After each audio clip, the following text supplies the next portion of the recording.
So welcome back everyone. और अब हम शुरुआत करते हैं currency arbitrage with interest rate differential.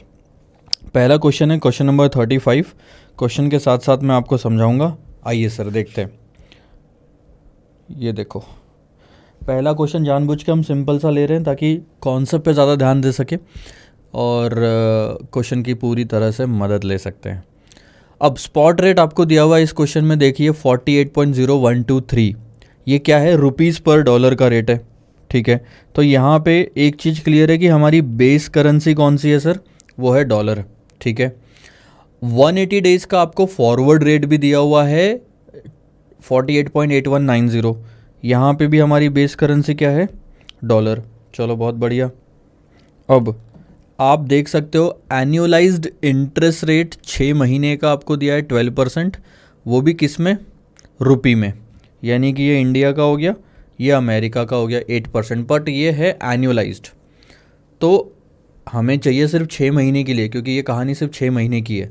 तो 6 महीने के लिए ये रेट हो गया 6% और ये रेट हो गया 4%। ठीक है, क्या कोई आर्बिट्राज पॉसिबिलिटी यहाँ पे एग्जिस्ट करती है? इफ़ यस, अगर करती है तो आर्बिट्रेजर किस तरीके से इस चीज़ का फ़ायदा उठा सकता है? अगर वो 40 लाख रुपए बोरो कर सकता है, अगर रुपीज़ में बोरो करना है तो, और अगर डॉलर में बोरो करना है तो वो 83,312 डॉलर्स भी बोरो कर सकता है। आप ये बताओ कि क्या उसने कवर्ड इंटरेस्ट आर्बिट्राज लेना चाहिए अगर उसको लग रहा है कि 6 महीने बाद मार्केट में स्पॉट रेट खुद इस तरीके से होंगे? तो ये स्पॉट रेट को एक रेट में कन्वर्ट करना है तो आप तो सीधा प्रोबेबिलिटी से मल्टीप्लाई करके एक रेट पे आ सकते हैं। चलो इसकी बात हम बाद में करेंगे। पहले तो बात आती है सर आर्बिट्राज की। क्या आर्बिट्राज पॉसिबल है? देखो, आर्बिट्राज पॉसिबल है कि नहीं है ये इंटरेस्ट रेट पैरिटी थ्योरी बताएगी। ठीक है, पहले तो इसके लिए हमें इंटरेस्ट रेट पैरिटी थ्योरी पे जाना पड़ेगा। मैंने आपको एक एग्जांपल दिया था इंटरेस्ट रेट पैरिटी थ्योरी में, अगर आपको याद होगा तो ये इंटरेस्ट रेट पैरिटी थ्योरी में अगर आपकी जो ये जो कैश फ्लोज है, ठीक है, एक कंट्री से बोरो करके दूसरे कंट्री में ये इन्वेस्टमेंट शुरू था, उसमें कुछ गेन आ रहा था आखिरी में, ये वही गेन है। ये जो मैंने आपको यहाँ पे करके दिया था ना उस टाइम पे, ये आर्बिट्राज ही था। अब क्वेश्चन ये आता है कि सर मुझे कैसे पता चला कि डॉलर ही बोरो करना है पहले, जब रेट फॉरवर्ड रेट आपको 50 दिया था, और जब जैसे ही मैंने रेट 54 करने बोला आपको, मैंने यहाँ पे बोरो कर लिया था रुपए। तो पहली बात यही आती है और यही हमारा मेन पर्पस है, कैसे पता चलता है कौन सी करेंसी में कब बोरो करना है और फिर इन्वेस्ट दूसरी करेंसी में करना है। एग्जैक्टली तो सबसे पहली चीज़ ये समझो कि आर्बिट्राज कब पॉसिबल नहीं होता। आर्बिट्राज पॉसिबल नहीं होता जहाँ पे फॉरवर्ड रेट हमारा इंटरेस्ट रेट डिफरेंशियल को मैच कर जाता है। इसका मतलब क्या है? देखो, ये इंटरेस्ट रेट में जो डिफरेंस आ रहा है वो इक्वल होना चाहिए फॉरवर्ड प्रीमियम और डिस्काउंट के। यानी कोई भी करेंसी ले लो, उसमें आप फॉरवर्ड प्रीमियम या डिस्काउंट निकालो तो एक वैल्यू इधर आ जाएगी, और इंटरेस्ट रेट के बीच डिफरेंस निकालो, ये दोनों अगर मैच करते हैं तो आर्बिट्राज पॉसिबल नहीं है, और अगर नहीं करते मैच तो आर्बिट्राज पॉसिबल है। ठीक है, इसका मतलब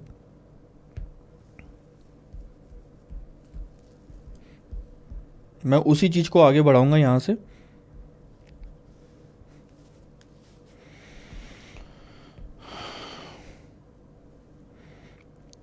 आपको क्या करना है कि करेंसी में फॉरवर्ड प्रीमियम या डिस्काउंट निकालना है। ठीक है, आपने निकाल लिया। अब देखो कि वो मैच कर रहा है क्या इंटरेस्ट रेट डिफरेंशियल से।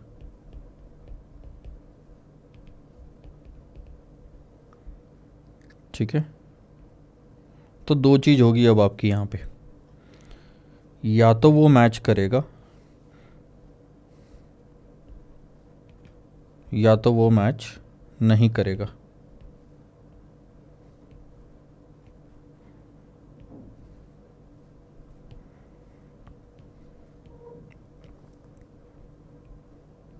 ठीक है, ये दो चीज़ होगी।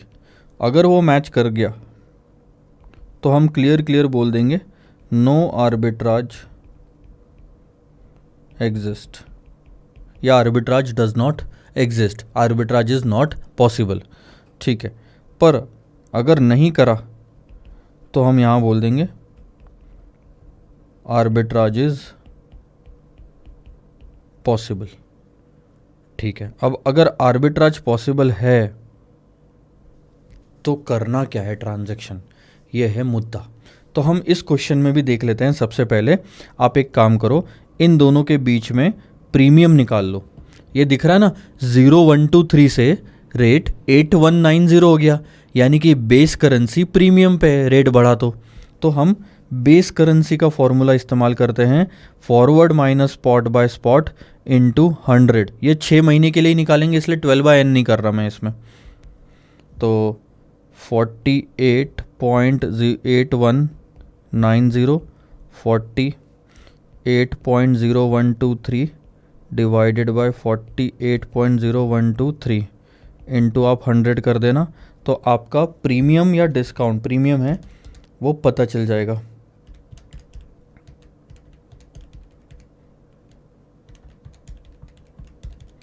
तो वो आता है कुछ 1.68%, ठीक है। तो इन दोनों के बीच का प्रीमियम कितना आया, 1.68%, ठीक है।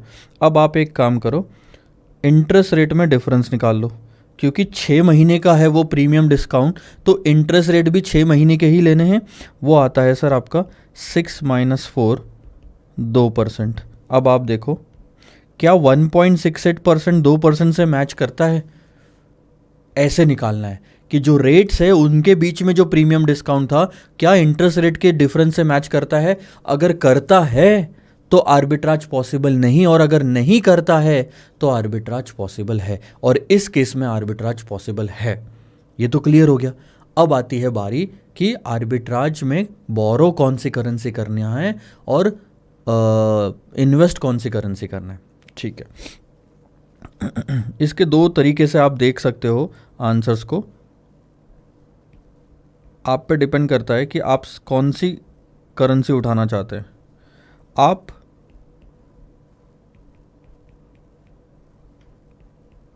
लो इंटरेस्ट रेट वाली करेंसी उठा लो, या फिर आप हाई इंटरेस्ट रेट वाली करेंसी उठा लो।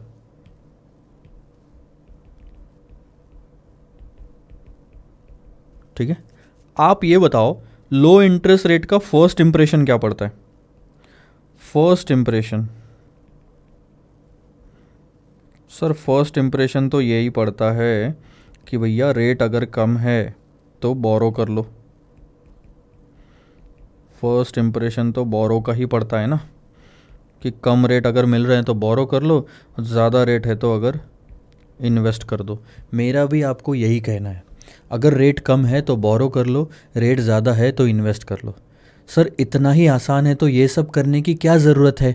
ये ऊपर जो झंझट बताई, हमको तो देख के समझ में आ जाता है कि किसका रेट कम है किसका रेट ज़्यादा है। अगर US डॉलर का रेट कम है तो हम डॉलर में बोरो कर लेते हैं, ऐसी बात नहीं है। एक्चुअल में आंसर इसमें बोरो और इन्वेस्ट का भी आ सकता है, इसमें इन्वेस्ट और बोरो का भी आ सकता है। अब आप बात को ध्यान से समझो। इंटरेस्ट रेट पैरिटी थ्योरी बोलती है कि जितना भी आपका प्रीमियम या डिस्काउंट आया है वो इंटरेस्ट रेट डिफरेंशियल से मैच करना चाहिए, और अगर नहीं मैच कर रहा है तो हाई इंटरेस्ट रेट वाली करेंसी जो है वो डेप्रिशिएट होना शुरू हो जाएगी, और लो इंटरेस्ट रेट वाली करेंसी जो है वो एप्रिशिएट होना शुरू हो जाएगी। तो डॉलर एप्रिशिएट होना शुरू होगा यहाँ से, क्योंकि वो लो इंटरेस्ट रेट वाली करेंसी है, ठीक है, और रुपी डेप्रिशिएट होना शुरू होगा। क्वेश्चन ये अगला ये आता है कि कब तक ये एप्रिशिएशन डेप्रिशिएशन इनमें चलता जाएगा। सिंपल है सर, जब तक, जैसे अभी लो इंटरेस्ट रेट वाली करेंसी को, डॉलर को पकड़ो, डॉलर हम क्या बोल रहे हैं, लो इंटरेस्ट रेट है इसलिए एप्रिशिएट होगा। कब तक, जब तक ये जो 1.68% है ये 2% तक नहीं पहुंच जाता। प्रीमियम पे तो है अभी भी, प्रीमियम और बढ़ना चाहिए, ये और बढ़ता जाएगा बढ़ता जाएगा बढ़ता जाएगा। कब तक बढ़ेगा, जब तक ये इसके बराबर नहीं आ जाता, और जब तक वो उसके बराबर नहीं आ जाता तब तक आपका फर्स्ट इंप्रेशन फॉलो करो। फर्स्ट इंप्रेशन बोलता है लो इंटरेस्ट रेट पे बोरो करने का, करो। पर अगर प्रीमियम इंटरेस्ट रेट डिफरेंशियल को क्रॉस कर गया, मान लो 3% हो गया, 3%, तो प्रीमियम पे तो होनी चाहिए लो इंटरेस्ट रेट करेंसी, लेकिन इतनी ही होनी चाहिए थी ना, ज़्यादा हो गई, तो अब आप उसमें इन्वेस्ट कर दो। अब आप एग्जैक्टली अपोजिट करो जो फर्स्ट इंप्रेशन पड़ता है उसका, इन्वेस्ट करो तो कमाओगे। पहले बोरो करते तो कमाते, अब इन्वेस्ट करोगे तो कमाओगे। अब मैं देखो क्या करके दे रहा हूँ आपको, एक टाइमलाइन बना के दे रहा हूँ, ठीक है। ये रही टाइमलाइन, ये है माइनस वाली साइड, ये प्लस वाली साइड, आप बोलो ये प्रीमियम वाली साइड, ये डिस्काउंट वाली साइड। हमारा क्वेश्चन क्या बोलता है कि भैया डॉलर जो है, डॉलर लो इंटरेस्ट रेट की करेंसी है और वो प्रीमियम पे होना चाहिए। कितना प्रीमियम पे होना चाहिए? जितना इंटरेस्ट रेट का डिफरेंशियल आ रहा है, तो 2%। लेट्स से सेंटर में आता है 0, इसका इधर पॉजिटिव फिगर चालू होती है, इसके इधर नेगेटिव फिगर शुरू होती है। हमको कितना चाहिए? प्रीमियम चाहिए, यानी पॉजिटिव साइड में, वो भी 2%, यानी ये रहा। अब आप ध्यान देना, मैं आपको यही कह रहा हूँ, जब तक डॉलर का प्रीमियम इतना नहीं हो जाता तब तक मैं उसका फर्स्ट इंप्रेशन फॉलो करूँगा, यानी कि बोरो। यानी आप देखो बोरोइंग के लिए ये पूरा फेज है, ये पूरा फेज बोरो का है। अब हमारे अभी वाले क्वेश्चन में जो प्रीमियम चल रहा है ना, वो है 1.68% का, यहाँ पे है एक्चुअल में 1.68%। तो जब तक और थोड़ा आगे नहीं बढ़ जाता तब तक मैं इस करेंसी में बोरो कर सकता हूँ और मुझे फ़ायदा होगा। तो अब आप ध्यान देना, अब अगर आप बोलते हो ना कि स्पॉट रेट और फॉरवर्ड रेट चेंज नहीं हुए, यानी कि फॉरवर्ड प्रीमियम और डिस्काउंट कितना आएगा? 0।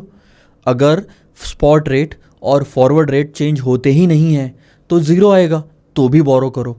अगर गलती से लो इंटरेस्ट रेट वाली करेंसी डिस्काउंट पे निकल गई, तब तो डिस्काउंट कितना भी हो जाए बोरो ही करना है। बोरो तब तक करोगे जब तक प्रीमियम उसका, लो इंटरेस्ट रेट का प्रीमियम, लो इंटरेस्ट रेट प्रीमियम पे नहीं आ जाता, जितना इंटरेस्ट रेट में डिफरेंशियल है उतना। हाँ, एक बार इसको भी अगर क्रॉस कर गया, ये वाला जो फेज़ है, वहाँ पे अगर प्रीमियम आ गया, तो इसी करेंसी में आपको इन्वेस्ट करना है आर्बिट्राज गेन के लिए। तो आर्बिट्राज गेन तभी पॉसिबल है जब आप इस टाइमलाइन को फॉलो करें। तो एक चीज़ मैं यहाँ पे लिख के दे देता हूँ,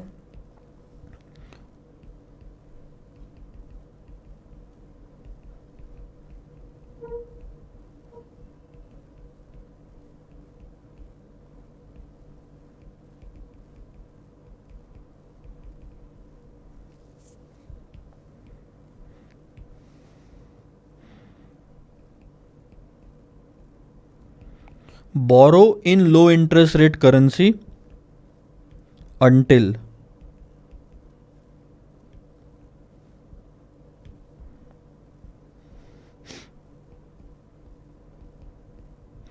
premium in that currency is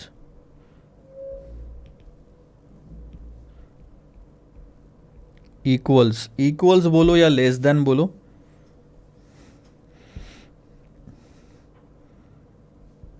interest rate differential.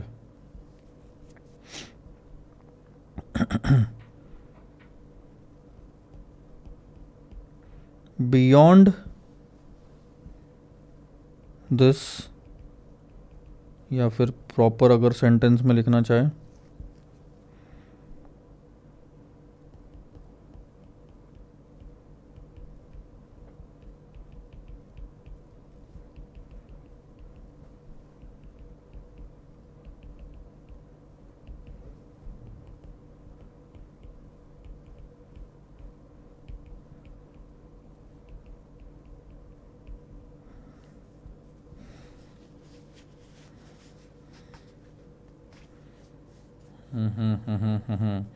अब इसको आप थोड़ा और भी मतलब एक्सपेरिमेंट करना चाहते हो, सिंबॉलिक फॉर्मेट में अगर लिखना चाहते हो तो वो भी हो सकता है। मैं पहले हाईलाइट कर देता हूँ। बोरो करना है आपको लो इंटरेस्ट रेट वाली करेंसी, ठीक है, जब तक उसके अंदर का प्रीमियम इंटरेस्ट रेट डिफरेंशियल जितना आ नहीं जाता। और एक बार आ गया तब तो आप कुछ भी कर लो, कोई फ़ायदा नहीं है, ये बताऊंगा मैं। और अगर एक बार प्रीमियम एक्सीड कर गया IRD को, तब आपको उसमें इन्वेस्ट करना है। यानी अगर आप ऐसे करना चाहो तो सबसे पहले तो ये देखो कि वो लो इंटरेस्ट रेट करेंसी है क्या?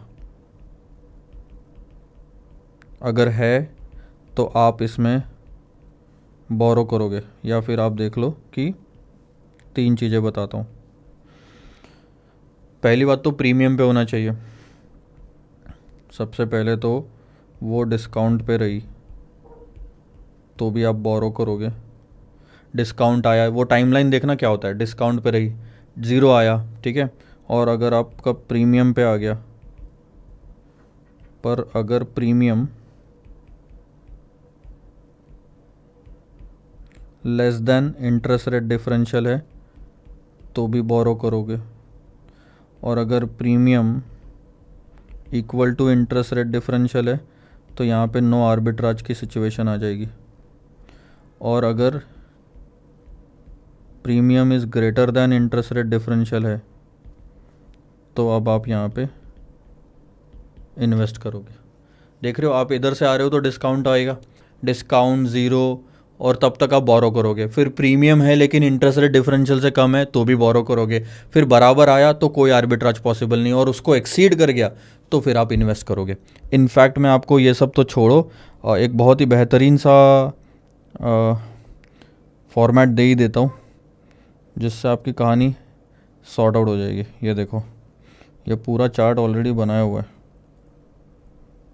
तो जब चार्ट बनाया सर तो पहले ही बता देते, ठीक है ना। थोड़ा सा लिख के जो समझ में आता है वो इतना आसानी से नहीं समझ आता सर।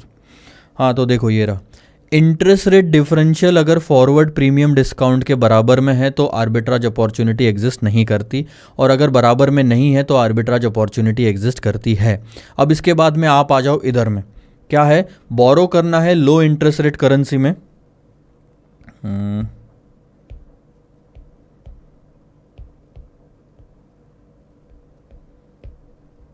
बोरो करना है आपको, अरे ये तो कुछ होगा ही नहीं इससे।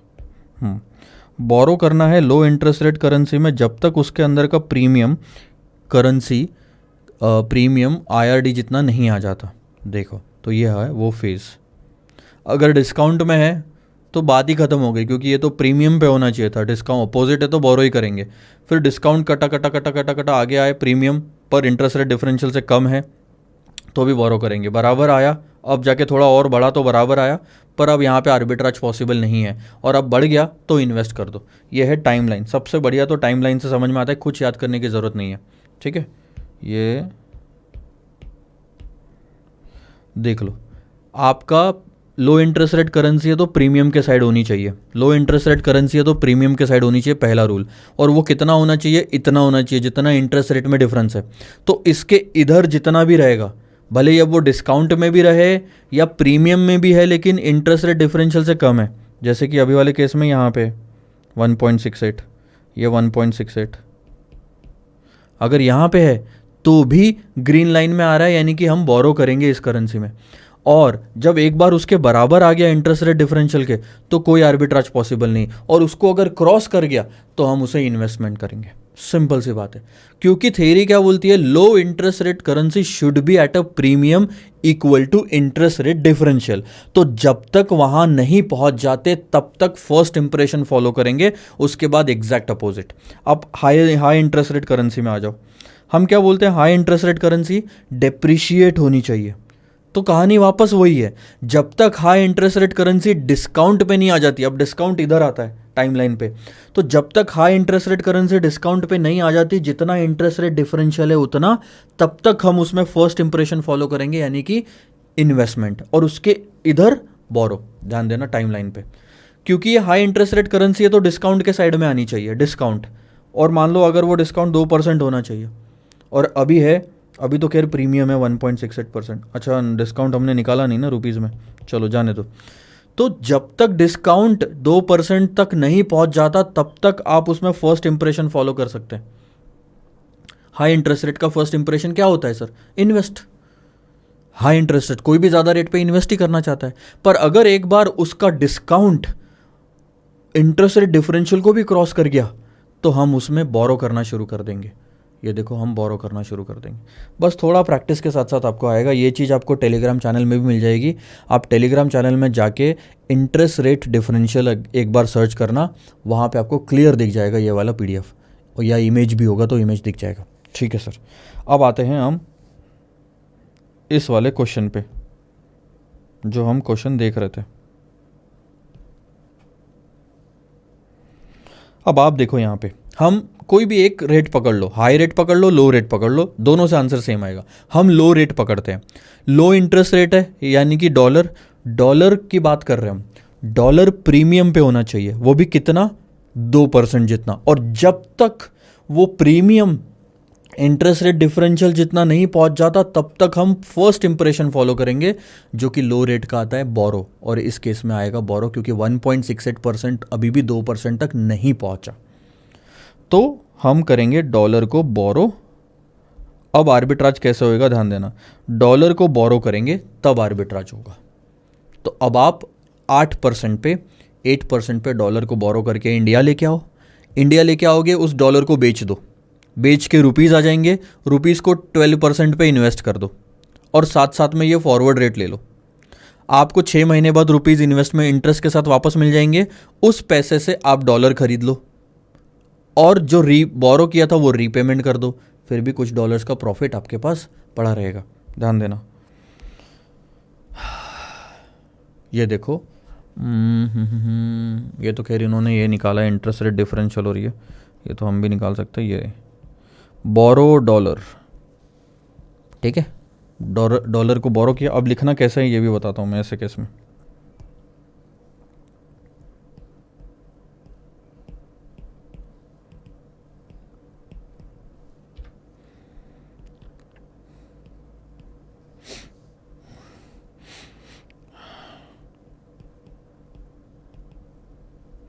Premium in low interest rate currency is lower than interest rate differential, इसलिए हम फर्स्ट इंप्रेशन फॉलो कर सकते हैं जो कि आता है बोरो डॉलर। ठीक है, अब देखो आर्बिट्राज के ट्रांजैक्शन टाइम 0 पे पहला एक्शन लिया मैंने, बोरो किया डॉलर को। उन्होंने बोला था 83,312 स्पेसिफिक अमाउंट दी थी, उसके अलावा कोई और बोरो नहीं करना, गलत हो जाएगा आंसर। ठीक है, लाया, बोरो करके अमेरिका से लाया। आप ज़रा वो इमेजिनेशन को यूज़ करो, इंडिया लाके क्या करोगे, बेच दो, सेल एट स्पॉट डॉलर, तो 83,312 मल्टीप्लाइड बाय डॉलर, बेच दिए, डॉलर गया, कितना रेट हुआ 48.0123, सही बात है ना, 48.0123।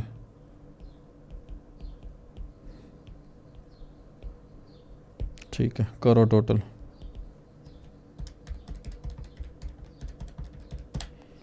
एग्जैक्ट उन्होंने निकाल के ही वैसे दिया था 40 लाख। अब क्या करोगे रुपीस का, सीधा दूसरी करेंसी इन्वेस्ट आ गई। देखो, बोरो डॉलर, इन्वेस्ट रुपीस, तो ये आपने इन्वेस्ट कर दिया।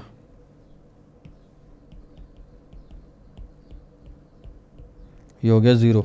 अगर नहीं समझ में आया तो मैं थोड़ा ना इसको प्रेजेंटेशन को इम्प्रूव कर देता हूँ ताकि गड़बड़ ना रहे यार।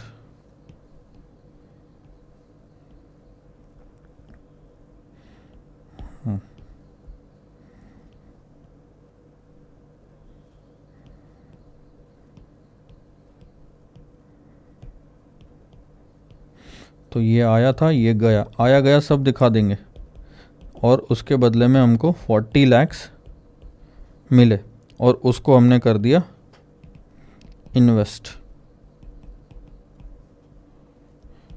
तो ये भी हमारे हाथ से चले गए फॉर द टाइम बिंग। तो नेट में कितना बचा, 0। अब इन्हीं सारी पोजीशन को हमें कंफर्म और क्लोज करना है। अच्छा, इसके साथ फॉरवर्ड कॉन्ट्रैक्ट ले लो, फॉरवर्ड बाय। अब आप बोलोगे सर बाय क्यों लिया, सेल क्यों नहीं लिया? बहुत सिंपल है। ठीक 6 महीने बाद मुझे मालूम है कि रुपीस वापस आ जाएंगे मुझे इंटरेस्ट के साथ, और मुझे रीपेमेंट तो करना ही है ना, जो डॉलर बोरो करा था उसके लिए डॉलर वापस खरीदने पड़ेंगे, इसलिए खरीदने का रेट लिया मैंने forward after 6 months. Just close every open transaction. सबसे पहले तो आपको इन्वेस्टमेंट के प्रोसीड मिल जाएंगे. इन्वेस्टमेंट प्रोसीड्स तो 40 लाख पे 6%, 42,40,000. 12% था, 12% था आपका साल भर का, 6% हो गए आपके 6 महीने के, तो 42,40,000 आपको मिल गए. उसके बाद में फॉरवर्ड आपका सेटल हो जाएगा. सेटल कैसे होगा सर? ऐसे थोड़ी सेटल होता है. आप ये पैसे दे दो 42 लाख. एक काम करो,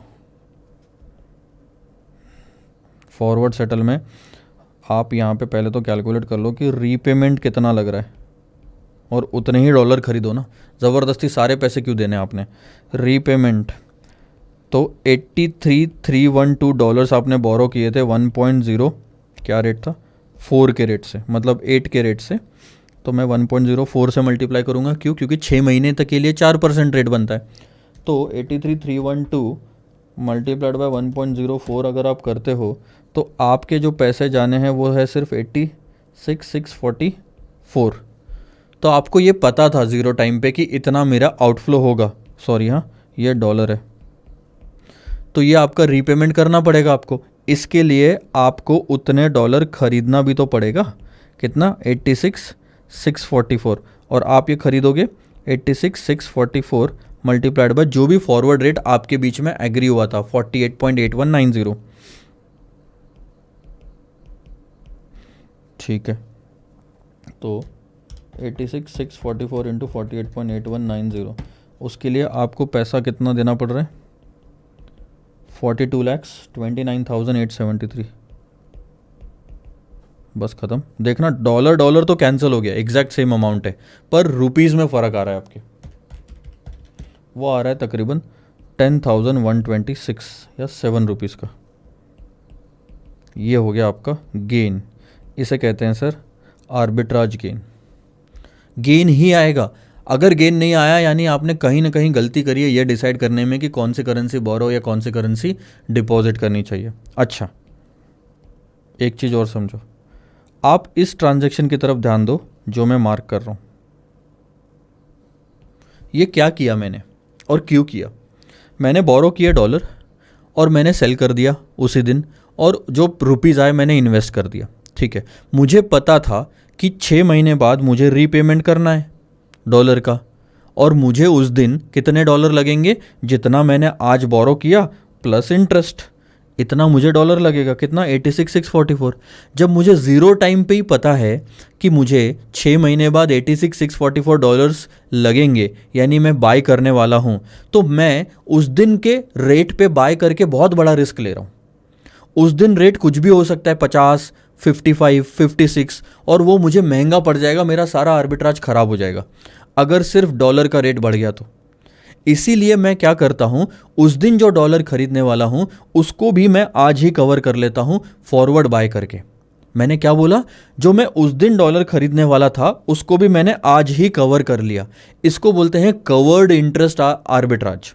कवर्ड इंटरेस्ट आर्बिट्राज. तो सर अनकवर्ड क्या हो गया? बहुत सिंपल है. अनकवर्ड का मतलब है सारे ट्रांजैक्शन सेम है, सिर्फ आपने ये वाला ट्रांजैक्शन नहीं किया. अब आप सोचो कि अगर आपने 0 पॉइंट पे फॉरवर्ड नहीं खरीदा तो जब 6 महीने बाद 86,644 डॉलर्स आपको रीपे करने के लिए खरीदने पड़ेंगे, तब आप ये वाला जो रेट है ये स्पॉट रेट पे खरीदोगे. अब आप स्पॉट रेट पे छोड़ दो. स्पॉट रेट कम रहा तो और भी फ़ायदा बढ़ जाएगा आपका, और अगर स्पॉट रेट उस दिन ज़्यादा रहा तो आपका फ़ायदा भी नुकसान में बदल जाएगा. उसको बोलते अनकवर्ड यानी अनहेज्ड. आपने अब किस्मत पे छोड़ दिया. अगर ये फॉरवर्ड नहीं लिया तो उसको बोलते अनकवर्ड. बाकी सारे ट्रांजैक्शन सेम है, और यहाँ पे जो रेट आएगा वो स्पॉट रेट आएगा, और फिर इसका कोई गारंटी नहीं है कि आर्बिट्राज प्रॉफिट आएगा या नहीं आएगा, क्योंकि वो सब स्पॉट रेट पे डिपेंड करते हैं. अगर आपने फॉरवर्ड नहीं लिया आज ये इस ट्रांजैक्शन के लिए तो वो हो गया आपका अनकवर्ड, और लिया है यानी आपने कवर करा है रिस्क को. तो क्वेश्चन यही बोल रहा है कि क्या हमने कवर करना चाहिए था? कवर करेंगे यानी कि इतने रेट पे डॉलर खरीदेंगे 6 महीने बाद. अगर हमें लग रहा है कि 6 महीने बाद मार्केट में खुद रेट इससे कम होगा, यानी हम और सस्ते में डॉलर्स को खरीद सकते हैं, और अगर हम और सस्ते में डॉलर्स को खरीद रख सकते हैं तो क्यों कवर करें, फिर हम फॉरवर्ड नहीं लेंगे। तो पहले पता करो कि 6 महीने के बाद का जो रेट हम एस्टिमेट कर रहे हैं वो आ कितना रहा है। 48.8190 से अगर ज़्यादा आया तो नुकसान ही है, कवर कर लो सर, फ़ायदा रहेगा। अब आप देखो, आपने कैलकुलेशन करे क्रॉस मल्टीप्लिकेशन करके, और आपने पता लगाया कि उस दिन का रेट जो है 48.7930 आ रहा है। सही कह रहा हूँ? और हमारा डॉलर का रेट ये था 48.8190, 48.8190। अब मैं आपको टाइमलाइन में बता रहा हूँ। स्पॉट रेट ये तो था 48.0123, फॉरवर्ड रेट 48.8190, और यहाँ का स्पॉट रेट जो हम एक्सपेक्ट कर रहे हैं वो है 48.7930। अब आप ध्यान देना, ये दो रेट है, ये वाला एक, ये वाला एक। अगर कवर करते हो तो इस रेट पे आपको डॉलर खरीदने पड़ेंगे 86,644, और अगर नहीं करते हो तो आप उस दिन के मार्केट रेट पे ही डॉलर खरीदोगे जो कि है 48.7930। अब अगर वो सच में सही निकला तो हमारा कवर करने का जो डिसीजन था वो गलत साबित हो जाएगा, क्योंकि हम 48.819 में डॉलर खरीद रहे हैं जबकि वहाँ पे 79 में ही डॉलर अवेलेबल हो जाएगा। हालांकि इतना डिफरेंस नहीं है, और ये एस्टिमेटेड फिगर है, ये एक्चुअल फिगर है, पर मैथमेटिकली अनकवर्ड रहना सही रहता। देखो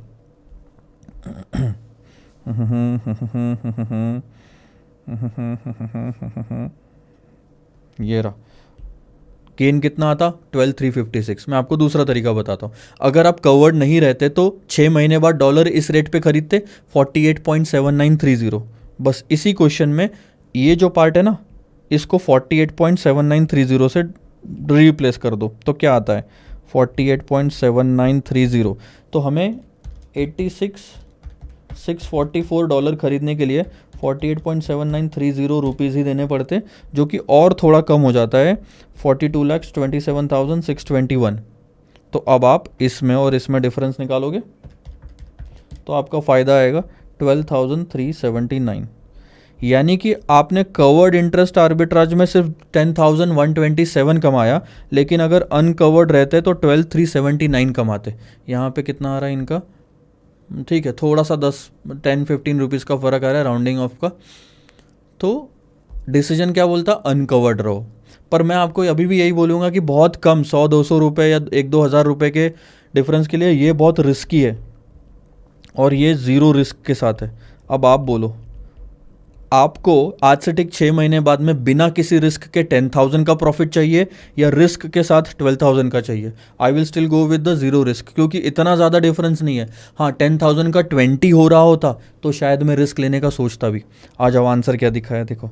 since the expected gain is more in case of uncovered interest arbitrage, the arbitrager should go for the same. However, the gain is slightly higher, बस 2,000 से ज़्यादा है खाली, than the covered interest arbitrage. Hence, he may not go for the uncovered interest arbitrage, as there is also chances of actual spot rate may not turn out favorable. ये risky है ना भाई साहब। ये तो बस आज आप अंदाज़ा लगा रहे हो कि 12,000 कमा सकता हूँ। मैं बोल रहा हूँ फिक्स बताता हूँ 10,000 रुपये दूंगा मैं आपको फ़ायदा। तो क्या आप अंदाजे वाले 12,000 के फ़ायदे पे जाना पसंद करोगे? नहीं, है ना। तो बस यही है बात। आ जाओ अब अगला क्वेश्चन देखते हैं।